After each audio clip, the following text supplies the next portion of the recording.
qarshii kuma dhibba afurii qarshii kuma dhibba jaha hamma qarshii miiliyoona tokko wabii tokko malee baankiiwwan biyya keenya keessa jiran baankii kamurraayyuu akkamitti akka argachuu dandeettan waliin ilaalla jechaadha. Yoo barbaadan gara damee isinitti dhiyoo jiru deemuudhaan yoo barbaadan ammoo bilbiluma harka keessan irra jiru karaa bakka bu'ummaa teelee birriitiin fi akkasumas ammoo baankii hojii gamtaa Oromiyaa yoo ta'e michuu aappii fayyadamuudhaan wabii tokko malee wabii homaa yoo ta'u isin hin barbaachisin qarshii hamma miiliyoona tokko baankii irraa liqeeffachuu akkamitti akka dandeettanii kan jedhu waliin ilaalla. Kanaan alatti immoo tajaajilotuuwwan xixiqqoo liqaa baankii kanneen akka torbaan tokko, torbaan lama, ji'a tokko, ji'a lama kanaaf kan kana fakkaatan baay'ee isaa kaafnee kan waliin ilaalu ta'a. Dabalataan immoo hammi dhalli isaa hammamii paarsantii hammamii mallaqatti yoo jijjiiramu immoo qarshii hammamtaa walumaa galatti dhumarratti yoo deebifnu qarshii hammam deebisuu dandeenya, qarshii kana deebisuun immoo liqaan isaa ol kaa'adha moo dhalli isaa ol kaa'adha moo gabbu'aadha kan jedhu walumaa galatti baankiiwwan biyya keenya keessa jiran baay'ee isaa kaafnee kan waliin ilaallu ta'a jechaadha. Odeeffannoon kun baay'ee tokko barbaachisaa fi baay'ee tokko waan isin fayyadu waan ta'eef viidiyoo kana laayik godhaatii nafaana baasanii jechuu barbaada. Namoonni haara gara YouTube channel kana dhuftanii subscribe gochuudhaan maatii keenyatti bilama maatii keenya akka taatan immoo viidiyoo kana laayik godhaatii hamma dhumaatti nafaana baasanii jechuu barbaada. Egaa akkuma jalqabarratti kaasuuf yaaletti baankiilee biyya keenya keessa jiran keessaa baankiiwwan hamma 5-6 ta'anii tajaajila liqaa isaan kennanii kan wabii malee jechaadha. Wabii tokko kan isin otoo isin hin gaafatini tajaajiloota isaan kennan kan isin biraan gahu ta'a jechaadha. Jalqabarratti kan isin biraan gahu tajaajila liqaa baankii Awaash baankii tajaajila liqaa baankii Xilaa jedhamudha. Tajaajilli kun liqaawwan kan akka guyyaa 15, guyyaa 40, guyyaa 75 keessatti kan deebi'u akkasumas immoo ji'a jarraa kaasee hamma ji'a 16 yookaan immoo waggaa tokkoof ji'a 4 keessatti kan deebi'u qaba jechaadha. Isa keessa guddicha yookaan immoo hamma qarshii miiliyoona tokko qarshii 1,000 irraa kaasee hamma qarshii miiliyoona tokko kan liqeessu tajaajila liqaa baankii Xilaa jedhamu ji'a 6 hamma ji'a 16 yookaan immoo ji'a 6 hamma waggaa tokkoof ji'a 4 keessatti kan deebi'uudha jechaadha. Tajaajilli kun yeroo darbe viidiyoo darbe keessatti isin kaasee ture. Egaa tajaajila liqaa kun wabii tokko malee karaa bakka bu'ummaa teelee birriitiin kan isin liqeeffamuudha jechaadha. Kanaaf namni tokko jalqabarraa ka'eetti qarshii miiliyoona tokko liqeeffachuu hin danda'u akkaataa itti fayyadama akkaawuntii sana yookaan immoo maallaqa inni sosochoosuun irraa ka'uudhaan qarshii 1,000 irraa kaasee hamma qarshii miiliyoona tokkotti kan liqeeffachuu dandeettan jechaadha. Qarshiin kun qarshii waggaa tokkoo fi ji'a 6 keessatti kan deebisuu dandeettani. Haa ta'u immoo ji'a 6 jala kan deebisuu dandeettan jechaadha. Asirratti ji'a waggaa tokkoo fi ji'a 6 hammam deebisuu qabdanii sorry waggaa tokkoo fi ji'a 4 hammam deebisuu qabdanii ji'a 6 immoo hammam deebisa ka jedhu kan waliin ilaalu ta'a. Jalqabarratti hammi dhala isaa paarsantii 22 yoo ta'u qarshii miiliyoona tokko namni fudhate qarshii 200 kuma 20 dhala kaffalaa jechaadha. Isa kana waggaa tokkoof ji'a 4 keessatti yookaan immoo ji'a 16 keessatti qarshii 200 kuma 20 kaffalaa jechaadha. Baankicha irraa liqeeffame qarshii miiliyoona tokko walumaa galatti waggaa tokkoof ji'a 4tti kan inni deebisu qarshii miiliyoona tokkoo fi 200 kuma 20 deebisa jechaadha. Namni tokko qarshii hamma kana yoo liqeeffate qarshiin kun al takkatti waggaa tokkoof ji'a 4 booda kan deebitu hin taane ji'aan yookaan immoo ji'a tokkoon kan jalaa deebi'u yoo ta'u hammi dhala isaa waggaa tokkoof ji'a 4tti 220 yoo ta'u ji'a tokkotti immoo qarshii 3,750 kan dhaluudha jechaadha. Haa ta'u immoo isin ji'a 6 kan deebiftan hamma dhala isaa qofa hin taane meen ammaawuntii isaatiin walitti qabdanii walii galatti dhuma waggaa tokkoof ji'a 4tti qarshii miiliyoona tokkoof 200 kan deebiftan yoo ta'e ji'a 6 qarshii 76 fi 250 namni tokko namni qarshii miiliyoona tokko liqeeffate ji'a 6 qarshii hamma kana deebisuu danda'a jechuudha. Qarshii 76 fi 250 deebisuu qaba jechuudha. Egaa tajaajila liqaa baankii Xilaa liqaa baankii Awaash Xilaa kan jedhamu kana fakkaata kan ji'a 6 hamma waggaa tokkoof ji'a 4tti kan deebi'udha. Inni kun tajaajilatuuwwan biraa kan guyyaa 15tti deebi'anii kan guyyaa 40 keessatti deebi'anii kan guyyaa 75 keessatti deebi'an jira. Hammi qarshii isaan liqeessan yookaan immoo qarshii isaanii heeyyamamuus akkuma guyyaan isaa xiqqaataa deemu kan gad bu'aa deemu jechuudha. Fakkeenyaaf kan guyyaa 15 yoo ilaalle qarshii 500 hamma qarshii 5,000 liqeessuu danda'a jechuudha. Inni kun ittaanu ammoo tajaajila liqaa baankii Daashinii Meelaa kan jedhamudha jechuudha. Inni kunis akkuma akka jalqaba isin kaasee akkuma Awaash baankii tajaajiloota kan guyyaa 15 kan ji'a tokko akkas akkasiisan ni qaba. Haa ta'u immoo dhumarratti qarshii ji'a 3 hamma ji'a 12tti kan deebi'u qarshii 1,000 irraa kaasee hamma qarshii 450 kan isin liqeessu jechuudha. Inni kunis wabii tokko malee karaa bakka bu'ummaa teelee birriitiin argachuu kan dandeettan jechuudha. Inni kunis hammi dhala isaa yookaan fasiliteeshin fiin isaa Parsantii 22 yoo ta'u waggaa tokko keessatti qarshii 90,000 kan dhaluta jechaadha. Walumaa galatti qarshii baankicha irraa liqeeffame ta'ee dhala isaa ta'ee walii galatti waggaa tokko keessatti kan nuti deebinu qarshii 540 yoo ta'u ji'a ja'aan kan deebifnu qarshii 45 ta'a jechaadha. Walumaa galatti hammi guyyaan dhuma isaaniitti deebi'u ji'a 12 keessatti kan deebi'udha jechaadha. Egaa inni kun kana fakkaata itti aansuudhaan baankiin daldala Itoophiyaa kan liqeessu ji'a 4 kaasee hamma ji'a 12tti kan turudha. Hammi liqaa isaa parsantii 21 dhalli isaa. Hammi baankichi liqeessu ammoo qarshii 1,000 kaasee hamma qarshii 600 kan liqeessu yoo ta'u hammi dhala isaa qarshii 1,126 waggaa tokko keessatti kan dhaluu danda'u jechuudha. Walumaa galatti namni tokko qarshii 1,600 liqeeffate dhala isaa dabalatee qarshicha baankicha irraa liqeeffate dabalatee dhuma waggaa yookaan ammoo ji'a 12 booda kan inni deebisu qarshii 700 fi qarshii 26 jechuudha. Akkuma kaawwanii inni kunis ji'a ja'aan kan deebi'u yoo ta'u ji'a tokko keessatti qarshii 60 fi 500 deebisuu qaba namni qarshii 600 kana liqeeffate jechuudha. Inni kun kan fakkaata kan itti aanu tajaajila liqaa baankii Siinqee Wobii kan jedhamu inni kun hammi parsantiin dhala isaas baay'ee tokko isaan kanarra isa akka Awaashii, Daashin baankii, baankii daldala Itoophiyaa irra fooyya'aadha jechaadha. Kaawwan tokko akkanatti isin biraa gahuu barbaachisee fi baankicha yookaan hamma qarshii baankichi liqeessu hin taane hammi dhala isaa parsantiin isaatis murteessaadha jechaadha.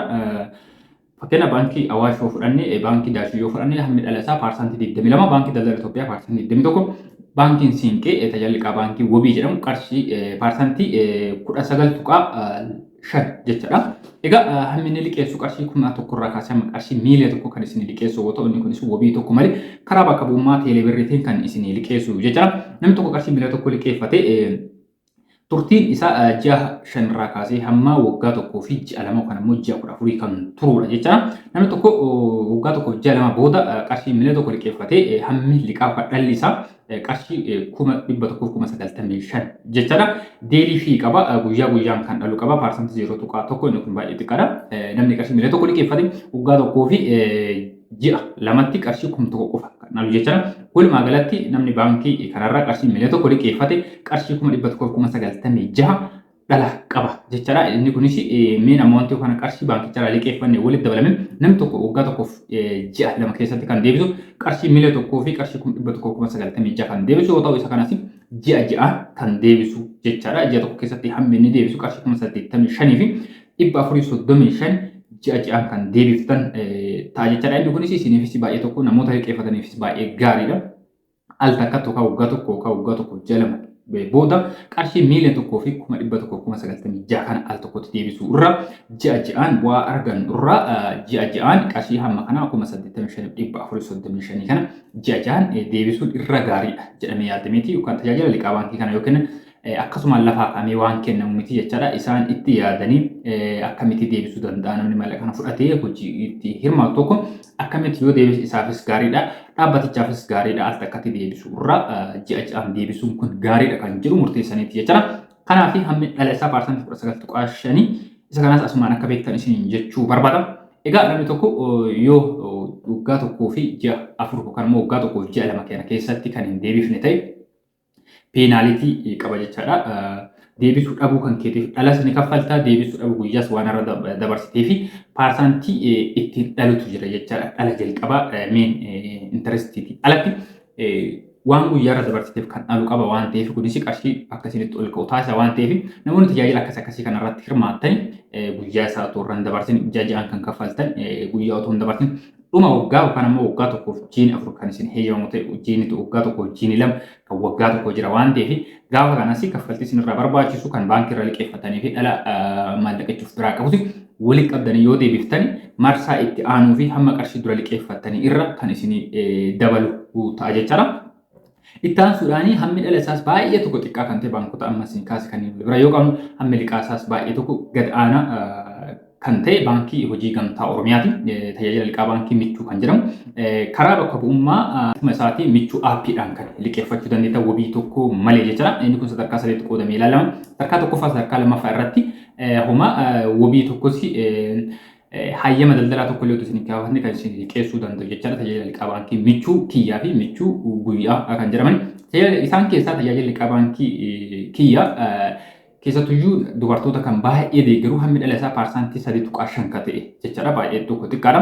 Hamma qarshii 75,000 liqeeffachuu kan dandeettan namoota daldala xiqqaa heeyyama isaanii barbaachifne karaa irratti hojjetan maal jedhanii namoota akkasiitiif kan liqeessuudha jechaadha. Heeyyama daldalaa isin gaafatu wabii tokko illee isin gaafatu keessattuu shamarran dubartoota baay'ee tokko kan jajjabeessu hammi dhala isaas baay'ee tokko xiqqaadha jechaadha. Kanaaf al takka 75,000 isin liqeessuu dhabuu danda'a. Haa ta'uti ammoo qarshii 5,000 kumja kumtorba akkaataa qarshii jalqabatti liqeeffate itti deebiftan irratti hundaa'uudhaan akkaataa akkaawuntii baankii sanarraa baafata isin itti sochooftanii hamma qarshii 75,000 isin liqeessuu kan danda'udha jechuudha. Fakkeenyaaf isa yoo ilaalle namni tokko qarshii 75,000 liqeeffate paarsantii 3.7 kan inni dhalu isin jedhee jira. Guyyaa 30 keessatti kan deebi'udha. Guyyaa 14 kaasee hamma guyyaa 14 jira kan guyyaa 30 jira. Namni tokko qarshii 75,000 liqeeffatee gaafa deebisu dhuma guyyaa 30 kan dhuma jaarratti qarshii 72,822 jechaadha. Qarshii 2,800 qofa kan dhaludha jechaadha hammi dhala isaa. Baankii biraatii yoo wal bira qabne qarshii 75,000 kana qofa irratti naannoo qarshii 5,000 fi isaa ol kan dhalu ta'a. Inni kun paarsantiin isaas baay'ee tokko gadi bu'aadha. Qarshii paarsantii 3.7 jechuun baay'ee tokko xiqqaadha. Qarshii 75,000 irratti qarshii 2,800 jechuun baay'ee tokko gadi bu'aadha. Isa kanas bal'inaan viidiyoo biraa irratti adda adda viidiyoo danda'e odeeffannoo isaa guutuu qabadhee isinii dhiyaadha. Tajaajila baankii michuu guyyaa hoo maal fakkaata kan torbaan tokko keessatti deebi'udha jechuudha. Innis kun ammoo tajaajila liqaa baankii michuu kiyyaa kun guyyaa 14 kaasee amma guyyaa 30 keessatti kan deebi'udha jechuudha. Tajaajilli liqaa olaanaa isaa kan jedhamu tajaajila michuu wabiiti. Michuu wabii qarshii 50,000 kaasee hamma qarshii 300,000 tokko kaasee hamma ji'a 3 keessatti kan deebisuu dandeettan jechuudha. Qarshii 50,000 gadaanaan isaa baankii qabaa fudhatan qarshii 2,000 kun xiqqaan isaa tokko qarshii 50,000 jechuudha. Hamma dhala isaa paarsantii 6.5 kaasee hamma paarsantii 7.5tiin maaliif namni qarshii 50 kaasee qarshii 50,000 kaasee hamma qarshii 300 garaagarummaa qarshiitu jira. Paarsantiin dhala isaa kan nama qarshii 300 fudhatee fi kan nama qarshii 50 fudhatee gargar waan ta'eef gadaanaan isaa qarshii paarsantii 6.5 kaasee hamma paarsantii 7.5tiin. Mee isa kanarratti namni qarshii 50,000 liqeeffatee ji'a 3 keessatti hammam deebisa yookaan ammoo ji'a 1 keessatti hammam deebisa. Akkasumas immoo namni liqaa olaanaa isaa qarshii 300 liqeeffatee ji'a 1 keessatti hammam dhala, ji'a 1 keessatti ammoo hammam deebisa, ji'a 3 keessatti ammoo meeqa kan jedhu waliin ilaalla.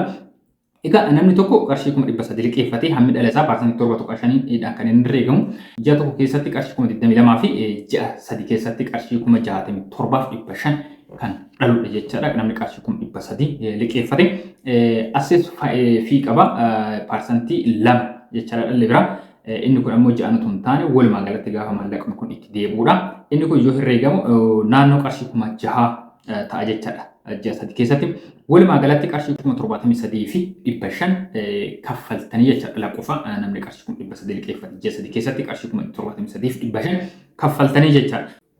Walumaa galatti namni qarshii 300 liqeeffate qarshii 373,500 kan kaffalu ta'a jechaadha. Namni qarshii 50,000 liqeeffate intarestiinis dhalli isaa qarshii 3,200 dhala jechaadha. Ji'a 1 keessatti ji'a 3 yoo tursiise ammoo qarshii 9,750 dhalaa jechaadha. Egaa walumaa galatti dhalli isaa qarshii 10,500 ta'a jechaadha. Kan inni deebisu ammoo qarshii 50,000 liqeeffate ji'a 3 tursiisee kan deebisu ta'e dhala isaa dabalatee qarshicha 50,000 baankichaa liqeeffate dabalatee kan inni deebisu qarshii 60,750 deebisuu danda'a jechaadha.